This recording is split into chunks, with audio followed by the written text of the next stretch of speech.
नमस्कार दोस्तों, tricky math study में आपका एक बार फिर से स्वागत है। आज हम जानेंगे कि जो पीरियोडिक टेबल है, जो मॉडर्न पीरियोडिक टेबल है, वो कैसे बना, उसकी क्या प्रॉपर्टी, उसका इतिहास क्या है, उसका भूगोल क्या है, आखिर क्या आवश्यकता पड़ी इसको रखने की, आखिर ऐसा क्या हो गया कि इसकी आवश्यकता बन गई कि हम लोग सारे एलिमेंट्स को एक सिस्टम में रखें। तो इन चीजों को समझने के लिए ये जो इतिहास है आपके पीरियोडिक टेबल का, इसके लिए बहुत सारे साइंटिस्टों ने काम किया। यह मॉडर्न पीरियोडिक टेबल है जो करंट आपका चलता है अभी। इसके पहले जो मॉडर्न टेबल की लिए शुरुआत हुई, उसमें एक महत्वपूर्ण नाम आता है, वो डेविनॉयर का आता है। डेविनॉयर ने सबसे पहले यह सोचा कि कैसे एलिमेंट्स को एक सीक्वेंस, एक अरेंज में रखा जाए, एक सीक्वेंस, एक डेफिनेट अरेंजमेंट किया जाए। और इसके लिए डेविनॉयर ने एक प्रॉपर्टीज तैयार की कि कैसे उसको किस आधार पर रखा जाए। तो इसके लिए डेविनॉयर ने एक ट्रिक रूल का इन्वेंशन किया, जिसका मतलब क्या था, जो आपके वैल्यूज पे डिपेंड कर रहा था। वैल्यूज क्या थी कि अगर आपके जो सबसे पहले काम किया उन्होंने किया डेविनॉयर ने।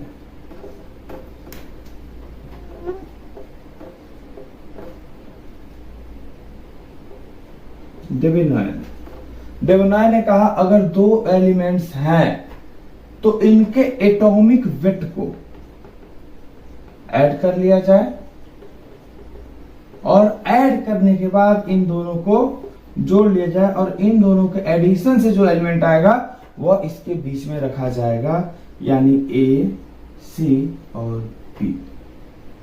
ठीक, जहां पर सी की वैल्यू क्या होती थी, ए प्लस b/2। खैर टेंशन लेने की बात नहीं है, बहुत कम समझ में आएगा। रीजन यह है कि यह वास्तव में गलत था। इसको तुरंत ही बहुत जल्दी इसको रिजेक्ट कर दिया गया। इसके बाद से आए हमारे न्यूलैंड साहब ने बोला भैया ये तो सारा गलत पढ़ा दिया डेविनॉयर ने, तो इन सबको क्या कर दिया गया, इरेज कर दिया गया।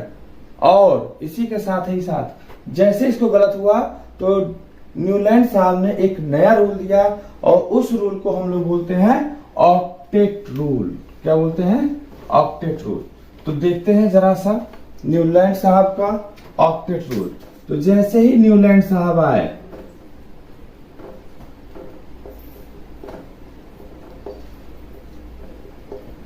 इन्होंने दिया ऑक्टेट रूल, या इसको हिंदी में बोला गया अष्टक नियम।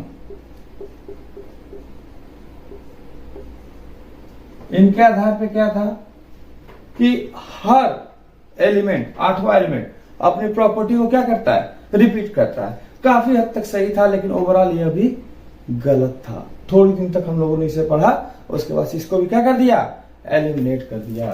तो यह भी एक बहुत बड़ा नाम था और इनसे एक चीज बनती थी, वो पीरियड्स डिसाइड करते थे। खैर ये ऑक्टेट रूल यह बताता है कि हर आठवां एलिमेंट अपनी प्रॉपर्टी को क्या करता है, रिपीट करता है। ज्यादा टाइम तक ये भी नहीं चला, इसलिए हम इसको भी टेंशन नहीं लेंगे, इसको भी इरेज करेंगे। ठीक है, अब इसके बाद से आते हैं हमारे मॉडर्न पीरियोडिक टेबल, या ये बोले तो पीरियोडिक टेबल के फादर, या बोले जिनका पीरियोडिक टेबल जो सबसे सुटेबल था, और वह नाम था मेंडलीफ।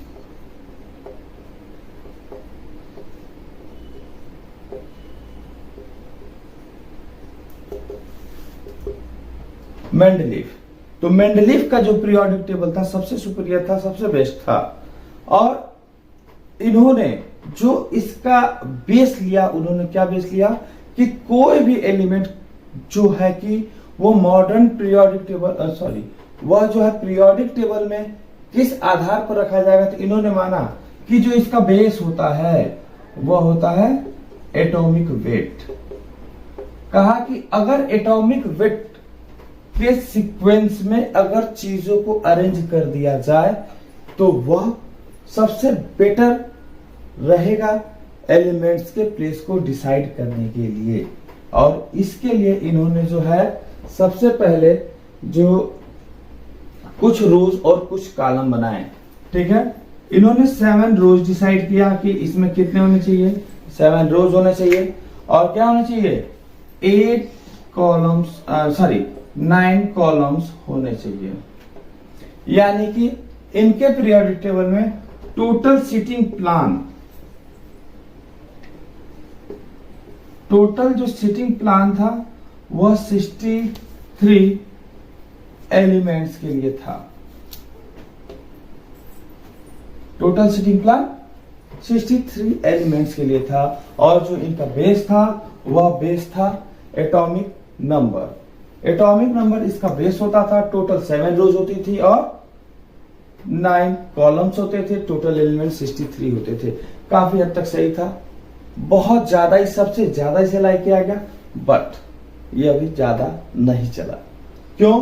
क्योंकि इनके टाइम पे टोटल 58 एलिमेंट्स तक ही फाइंड आउट थे। 58 एलिमेंट पता थे। अब एलिमेंट्स की संख्या बढ़ी, दिक्कतें शुरू हुई। क्योंकि इन्होंने एटॉमिक वेट क्या दिया था कि सारे जो पीरियड्स हैं वो किसके फंक्शन है, एटॉमिक वेट के फंक्शन है। लेकिन बाद में पाया यह गया कि कई सारे एलिमेंट्स हैं जिनका एटॉमिक वेट सेम है। तो डाउट क्रिएट हुआ कि अगर सेम वेट है तो एक ही प्लेस पर दो को रखा क्यों जाए। अब बड़ी सी बात आई डाउट कि भाई एक ही प्लेस क्यों। तो एक ही प्लेस का क्या मतलब है यहाँ पे। सपोज दैट हम लोग जो है एक क्लास में बैठे हैं, वहां पे एग्जाम होना है, बहुत सारे बच्चों का एग्जाम होना है। तो हमें एक चीज ध्यान में आनी चाहिए कि अगर हमें एक ही प्लेस पे हमने कहा बैठे हैं, सीटिंग प्लान होता है एग्जाम का, तो हर कैंडिडेट के लिए एक डेफिनेट प्लेस होती है, फिक्स प्लेस होती है कि बच्चा वहीं पर बैठेगा जहां पर उसकी सीट रखी जाए। क्यों? क्योंकि अगर ऐसा नहीं होता है तो इसका मतलब क्या है, भगदड़ हो जाएगी क्लास में। अरे मैं यहां बैठूंगा, मैं यहां बैठूंगा, मैं यहां बैठूंगा। तो same things happen in the periodic table. यही पीरियोडिक टेबल में हैपन भी हुआ। यानी कि कोई भी अगर एलिमेंट है, ठीक है, तो इसके लिए बहुत सारी चीजें हैं। सबसे पहली चीज ये कि वो किस ब्लॉक में आएगा। हमें पता है पीरियोडिक टेबल में कितने ब्लॉक होते हैं, देखा भी होगा हमने, एसपीडी 4 ब्लॉक होते हैं। ठीक। दूसरी जो चीज आती है कि अगर ये 4 इसके ब्लॉक हैं तो ब्लॉक के बाद से इसका पीरियड क्या होगा, यानी एक किस रो में आएगा। रो हमें पता है पीरियोडिक टेबल में कितने रो होते हैं, टोटल 7 रोज होते हैं। तीसरा वह है किस कॉलम में आएगा। यह जो पीरियड्स होता है बेटा हॉरिजेंटल होता है। किधर होता है, हॉरिजेंटल। और जो यह जो थर्ड वाला है that is known as the column. Column कितने होते हैं, वैसे 18 होते हैं। तो 3 चीजें हमें पता चलती हैं एलिमेंट्स के लिए। रो पहले ब्लॉक कौन सा है, रो कौन सा है, कॉलम कौन सा है, यह सारी चीजें। जैसे हम एग्जाम देने जाते हैं सबसे पहले हमें क्या पता चलता है कि भाई हमें स्कूल कौन सा है, दैट इज ये। स्कूल में कमरा कौन सा है, ये। और कमरा में सीट नंबर कौन सा है, ये। यानी कि all the things will be clear when we give the exam in the examination room. Similarly in the periodic table the place of element will be definitely clear and clear, no doubts। कभी ऐसा हो नहीं सकता कि एक ही place पर 2 व्यक्ति exam दे सकें। ठीक उसी प्रकार से इसमें भी कभी भी ऐसा नहीं हो सकता कि जो 2 एलिमेंट्स हैं वो एक ही प्लेस पर आ जाए। यह असंभव है। ठीक। तो जो हमारे मेंडलीव साहब थे उन्होंने ये कहा था कि हमारे जो एलिमेंट्स है उनका जो प्रॉपर्टीज है वो क्या है कि वो जो है एटॉमिक वेट के फंक्शन है। लेकिन एक्चुअल में ऐसा नहीं था। रीजन क्या था कि एक ही एटॉमिक वेट के 2 या 3 एलिमेंट्स भी हो सकते थे, इसलिए इनको डिनाई कर दिया गया। और इसके बाद से इनमें थोड़ा सा करेक्शन हुआ और वो करेक्शन किया मोजले साहब ने। तो जो चौथा आया पीरियोडिक टेबल लगभग फाइनलाइज, जिसको आज भी हम लोग फॉलो करते हैं, that will known as the modern periodic table. और यह मॉडर्न पीरियोडिक टेबल जो था वो आज भी चलता है और मुझे तो ऐसा लगता है कि आगे भी चलता ही रहेगा। क्यों? क्योंकि इनमें जो एलिमेंट्स होते थे that is properties of the atomic number. किसकी प्रॉपर्टीज थी? एटॉमिक नंबर की प्रॉपर्टीज पे बेस्ड था और इसलिए यह हमारा कंटिन्यूड रहा। मॉडर्न पीरियोडिक टेबल में जो कॉन्सेप्ट था मोजले साहब का, तो उन्होंने क्या कहा? उन्होंने बस इतना सा बताया कि पर्टिकुलर ब्लॉक क्या है, रो क्या है, कॉलम क्या है, और इसके आधार पर एक जो सीक्वेंस बन के बाहर आया उसमें आराम से पता चल जाता था कि हमारा प्रॉपर्टीज क्या है एलिमेंट्स का या ग्रुप का। ठीक है, जैसे यहां पर इन्होंने बताया क्या कि यहां पर ये एस ब्लॉक रहेगा, यहां पर क्या होगा, पी ब्लॉक होगा,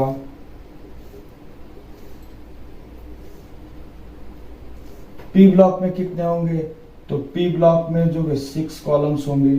ऐसे ही बीच में हमारा जो रहेगा वो क्या रहेगा? डी ब्लॉक रहेगा। डी ब्लॉक में कितने होंगे? 10 होंगे। और जो हमारा एफ ब्लॉक होगा इसमें क्या होंगे? टोटल 14 एलिमेंट्स रहेंगे।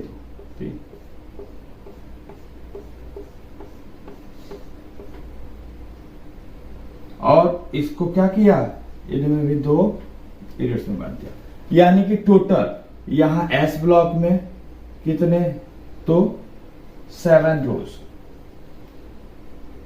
एस ब्लॉक में टोटल जो है 7 कॉलम्स। तो एस ब्लॉक में टोटल 2 कॉलम। यह हमारा जो दूसरा था वो था पी ब्लॉक, टोटल 6 कॉलम। यह जो हमारा था यह था हमारा डी ब्लॉक, और डी ब्लॉक में क्या था हमारा? 10 कॉलम्स। और यह जो चौथा था दैट इज एफ ब्लॉक। यानी कि जो मोजले ने बांटा उन्होंने इसको 4 पार्ट्स में बांट दिया। एक बोला एस ब्लॉक है, दूसरा बोला भाई पी ब्लॉक है, तीसरा बोला डी ब्लॉक है, और चौथा कौन सा ब्लॉक था? एफ ब्लॉक था। यानी कि यह जो इन्होंने प्रॉपर्टी लगाई और उन्होंने क्या कहा कि जो एलिमेंट्स होते हैं ये इनका जो पीरियोडिक प्रॉपर्टीज होता है वो एटॉमिक वेट ना होकर एटॉमिक नंबर होता है, और इसीलिए इनको मॉडर्न पीरियोडिक टेबल का फादर भी कहा जाता है। या हम बोले कि father of modern periodic table that be definitely मोजले। वो कौन है? मोजले हैं। और चूंकि इनका जो बेस था, इन्होंने किसे बेस लिया? तो इन्होंने बेस लिया था एटॉमिक नंबर को, और एटॉमिक नंबर ही जैसे भारत सरकार का यूआईडी है ना, सबका यूनिक आधार कार्ड, तो वैसे ही एटॉमिक नंबर जो है वो एलिमेंट्स के लिए क्या है? यूनिक आईडी कार्ड की तरह से है। यानी कि कभी भी किसी भी एलिमेंट्स के एटॉमिक नंबर सेम नहीं हो सकते। ठीक, कॉन्सेप्ट क्लियर? यानी एटॉमिक नंबर क्या है उसका? यूनिक है, यानी हर एलिमेंट का एटॉमिक नंबर यूनिक है, इसलिए इसमें जो चीजें आएंगी वो क्या होंगी? यूनिक होंगी। और इसके लिए इन्होंने क्या किया कि इन्होंने भी सेम वही कॉन्सेप्ट आगे बढ़ाया जो मेंडलीफ ने लिया था। मेंडलीफ ने कहा था कि भाई 7 रोज है और 8 कॉलम है, 9 कॉलम है। जस्ट इन्होंने थोड़ा सा एक्सटेंशन दे दिया उसमें, और क्या कहा कि 7 रोज तो है लेकिन कॉलम 8 नहीं, सॉरी कॉलम 9 नहीं 18 है, यानी कि 7 रोज एंड 18 कॉलम्स। अब देखते हैं कैसे 7 रोज है। तो देखो रो नंबर 1 2 3 4 5 6 7, तो कितने कॉलम आ गए बेटा? कॉलम आ गए आपके टोटल 7। अब देखते हैं रो कितने हैं। रो से मत समझना रोने वाला रो, रोने वाला ये है और हंसने वाला ये, हा हा हा। तो डेट विल डेफिनेटली कॉलम्स। तो कितने कॉलम्स हैं? 1 2 3 4 5 6 7 8 9 10 11 12 and 13 14 15 16 17 और 18। तो यानी कि टोटल मिला के एस ब्लॉक में 2 कॉलम्स, पी ब्लॉक में 6 कॉलम, डी ब्लॉक में 10 कॉलम्स, और यहाँ F में कितने हैं टोटल 14 है।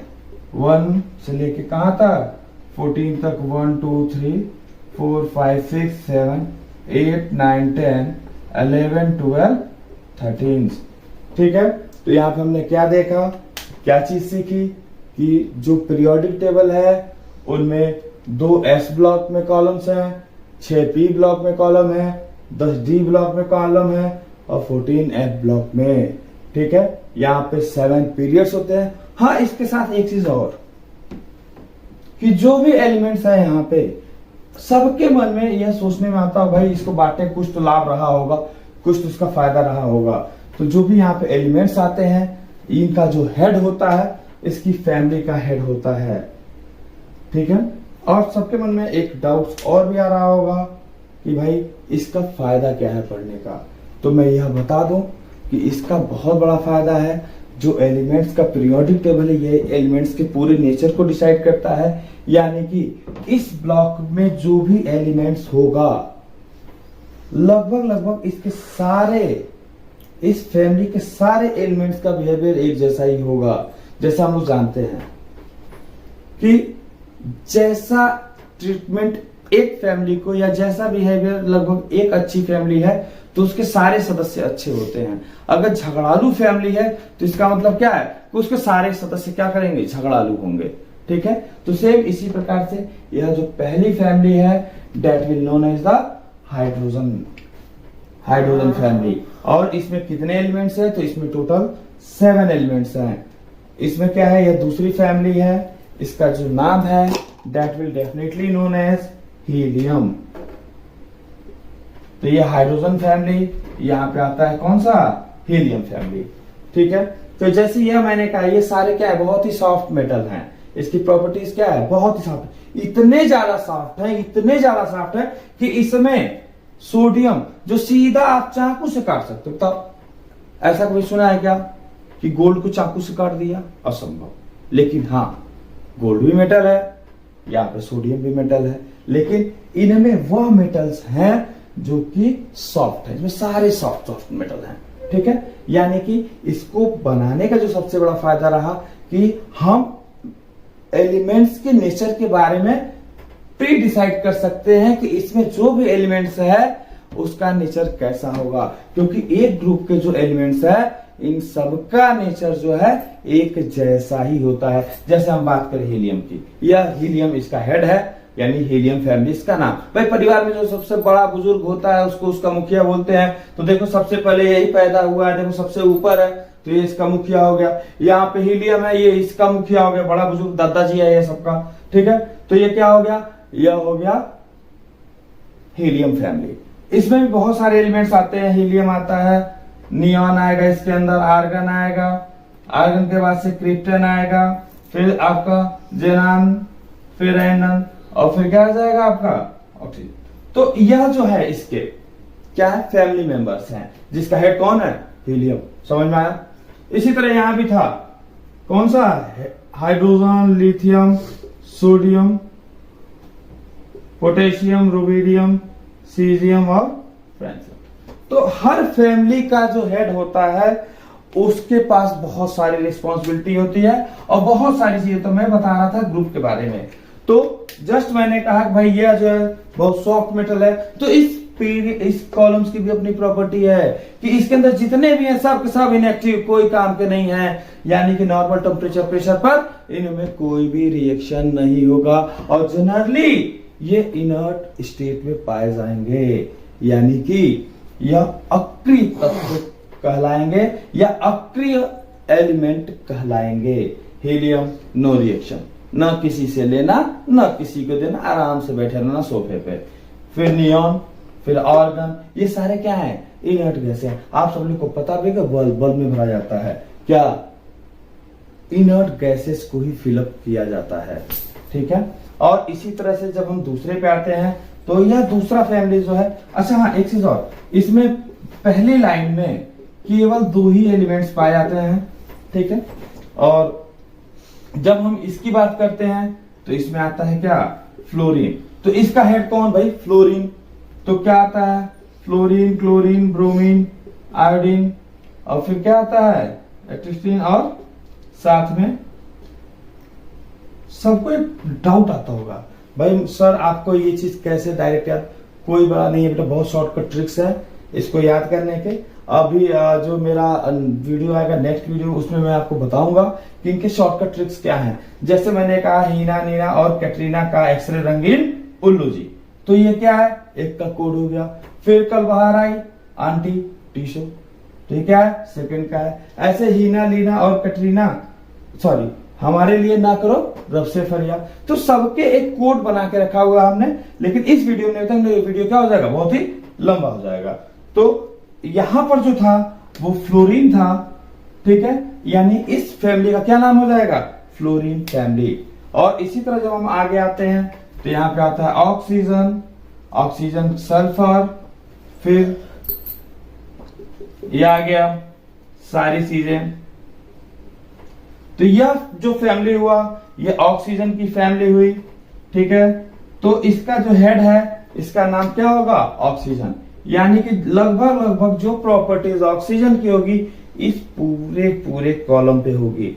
तो यानी कि हम क्या देख रहे हैं कि जो इनके कॉलम्स हैं इनका एक पीरियोडिक फंक्शन है, और वो फंक्शन क्या है कॉलम वाइज कुछ सेम है, यानी कि जो अपने ग्रुप के बिहेवियर को फॉलो करता है। ऐसा नहीं कि फंक्शन हमेशा जो है केवल कॉलम्स में ही चलता है। कॉलम्स तो समझ रहे हो ना, कॉलम्स का मतलब क्या होता है vertical downward, that is known as the column. And horizontal क्या होता है, जो यह पीरियड्स हैं वो क्या होंगे हॉरिजॉन्टल होंगे, ठीक है, या इसको हम लोग रो भी बोलेंगे।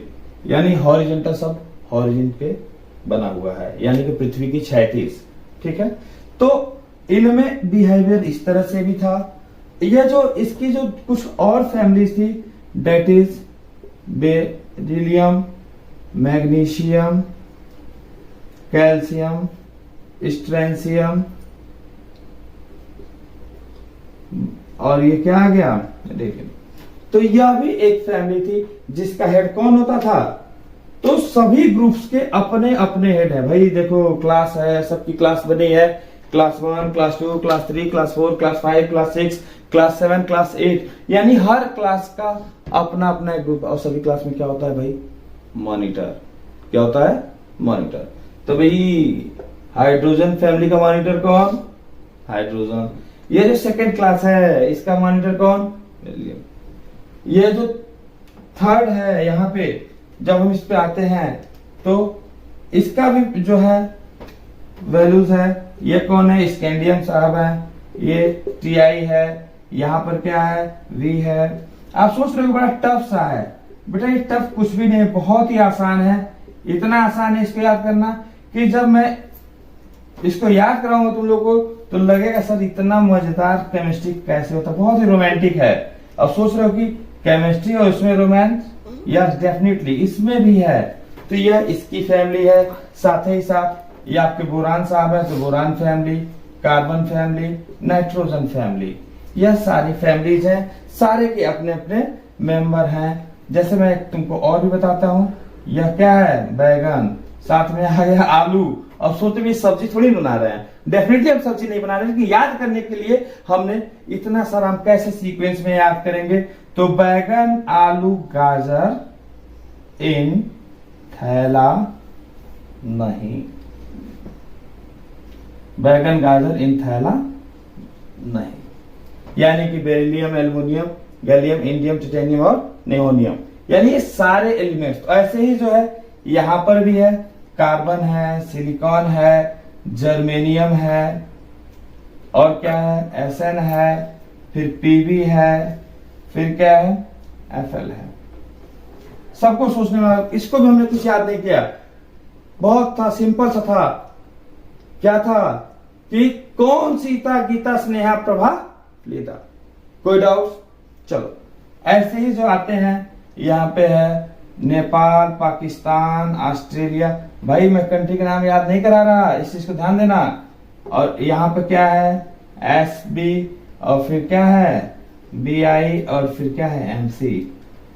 नेपाल, पाकिस्तान, ऑस्ट्रेलिया सब भाई माइकल, ठीक है। ये कोड से याद करने के लिए। एन फॉर जो है नेपाल होता है, लेकिन यहाँ पे एन फॉर नेपाल नहीं है, यहाँ पे एन फॉर क्या है, नाइट्रोजन है।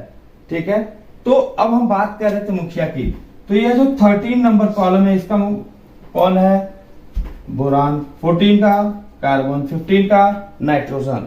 ठीक है, तो यानी कि यह जो चीज है, तो देखा हमने कि यह जो नाइट्रोजन है इसका काम हो गया, यानी कि हाइड्रोजन की जो फैमिली है, इसके जो मेंबर हैं ये हाइड्रोजन को फॉलो करेंगे, जो बेरिलियम की फैमिली है बेरिलियम को फॉलो करेंगे, जो बोरान की फैमिली बोरान को फॉलो करेगा, कार्बन की फैमिली के मेंबर कार्बन को फॉलो करेंगे। सिमिलरली नाइट्रोजन की फैमिली के मेंबर नाइट्रोजन को, ऑक्सीजन की फैमिली के मेंबर ऑक्सीजन को, फ्लोरीन को, और नियान की प्रॉपर्टी को फॉलो करेंगे। इनके और भी बहुत सारे फायदे हैं, लेकिन सबसे मन में एक डाउट आ रहा होगा, सबसे बड़ा डाउट, कि सर ऐसा बताइए कि आपने यहाँ पे क्रॉस कर दिया, यहां पर भी क्रॉस कर दिया, यानी इस एलिमेंट में, इस लाइन में या इस रो में कितने एलिमेंट, 2, इस रो में कितने, तो 8, इस रो में 8, यहां पे कितना 18, यहां पर 18 और यहां पर 32। तो सर ये आपने कैसे डिसाइड किया कि इस रो में केवल 2 ही एलिमेंट होंगे, या इस रो में 8 होंगे, या यह भी कह सकते हैं कि यहां पर यह वैकेंट क्यों हुआ। ठीक है, तो ये चीजें हम डिस्कस करेंगे अपने नए वीडियोस में, डिजाइन ऑफ पीरियोडिक टेबल, कि पीरियोडिक टेबल का डिजाइन कैसे तैयार हुआ। ठीक है, तो यहां पर मेनली हमने क्या क्या चीजें सीखी, कि जो एलिमेंट्स हैं, जो मोजले साहब का एलिमेंट है, इनमें टोटल कितने के लिए वैल्यूज थी, 118, यानी कि 118 एलिमेंट्स के लिए क्या था, टोटली डिजाइन था, जिसमें एस ब्लॉक में 2 कॉलम्स, पी ब्लॉक में 6 कॉलम, डी ब्लॉक में 10 कॉलम्स एंड एफ ब्लॉक में 14 कॉलम्स, और इसमें 7 रोज थी। हर रो का जो हेड था उसी के नाम से उसकी फैमिली को जाना जाता था, जैसे इसका hydrogen, beryllium, barium, boron, carbon, nitrogen, ये सब क्या थे, हेड थे। और जो इसके मेंबर थे अपने हेड को फॉलो करते थे, यानी जो हेड की प्रॉपर्टी होती थी वही प्रॉपर्टी उनके पास भी होती थी।